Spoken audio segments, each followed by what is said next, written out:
We've got Shalabh Saxena as a Managing Director and CEO at Spandana Sphoorty Financial here to talk a little bit more about their outlook for the NBFC sector, the net interest margin trajectory and rural demand. Thank you so much for taking time out. Now, given that we're assessing the current market dynamics, it seems that growth within the NBFC sector remains fairly strong despite the risk of the rising interest rates. Help us understand what are the factors that are fueling this growth and, more importantly, what the road ahead looks like. Sure. Thank you. Good morning to all of you. There is a general optimism in the economy and in the people. That's the first answer to your question. Before we really get into the financials and the credit demand, the optimism comes out of the fact that India, and for that matter, the entire world, has come out of a crisis, and hence, at least the next 4 to 5 years, people do not anticipate a crisis at that level. That's one. Two is India has a strong domestic demand. That's one. And also the fact that the country has now completely come out of, whatever crisis it was on the health side. So from that point of view, given the fact that we deal with the bottom of the pyramid, given the fact that we really cater to the absolute beginning of the so-called supply chain or the economic activity that happens in the rural country, there is a lot of strong demand backed by primarily the optimism, which is kind of driving this, the overall trajectory.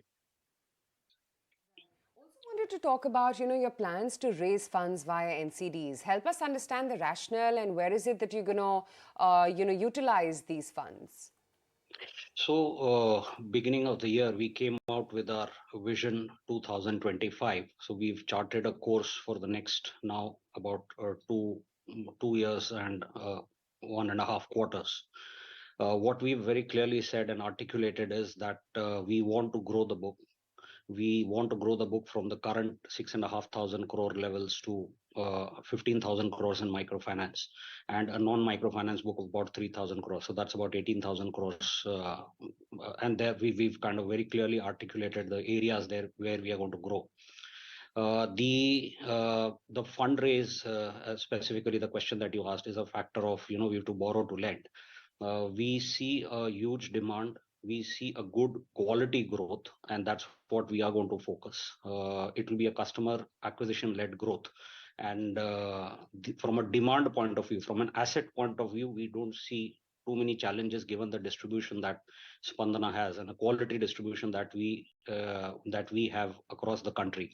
There are pockets that we've identified where we are going to kind of drive the incremental growth without really compromising on the quality, number one, and without really over leveraging the customer. So as a prudent financer, we'll be muted on the ticket sizes and the loan amounts, but we will try to acquire more and more customers. What we've said is that from the current 2.3 million customer base, we will take end of FY25, we'll be at about 4 million. And that's where, the entire borrowing, the borrowing side of the story will have to play out, because we have to borrow to lend. That's the outlook. I think the company and Spandana specifically has a good franchisee. Apart from that, the industry as a whole, I see it kind of moving in the right direction and catering to the our side of the economy. Okay.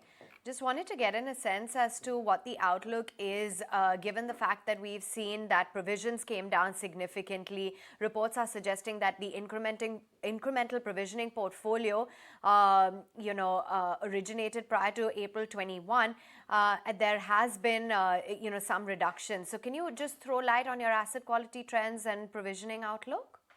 Sure. So, the specific point prior to April 21, so when we came out with the result beginning of the year, we kind of divided the book to, to sort of point to a pre-COVID and the COVID impacted book and the non-COVID impacted book.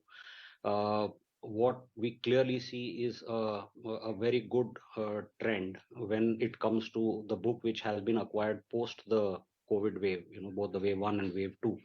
And hence, all the new book that we've been acquiring over the past year and a half, I think is behaving very, very good. and hence our future outlook looks to be very promising when it comes to delivering quality growth. Now, coming to your specific question on the prior to the April 21 book, that's about when we ended the quarter last, it was about 18% of our total portfolio. By end of this quarter, I think it should be down to about 8 or 9%, and end of quarter four, I think we would have done with it. You are aware that microfinance loans typically have a very short product vintage. Our average product vintage is about 14 months. So we expect or anticipate that by end of this year, we would have done with the so-called COVID impacted book. And hence, going forward with the newly acquired book and no real, touchwood, no real crisis or a national crisis inside, I think the industry and us both are poised for good growth. So provisioning, as far as provisioning is concerned, we follow the ECL method, and accordingly we are, as a prudent financer, we've provided as per the model. At a point in time, if required, we'll provide for more. That's not a problem. But to summarize, I think we are looking at the tail of the problem now.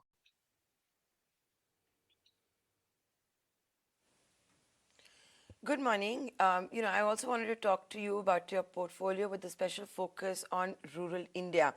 That's already increased to 88%. It used to be 85%. Give us a sense of what's happening on ground. We've heard from the FMCG companies when it comes to their perspective on a rural economy, the green shoots that we've also started seeing. You tell us. Sure. So, look, one of the things we have to understand is that the rural India is where India is. That's the Bharat of India.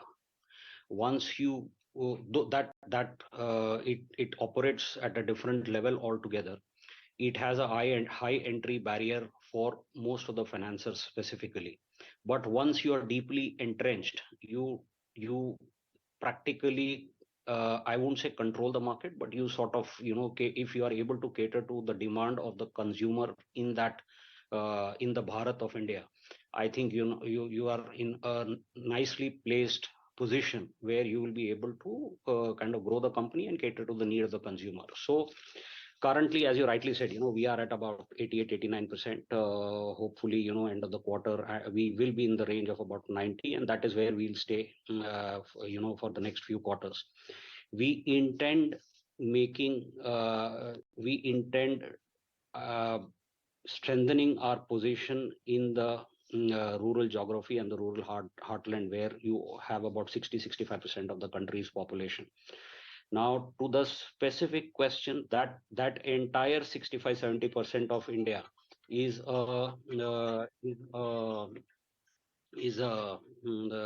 aspirational India.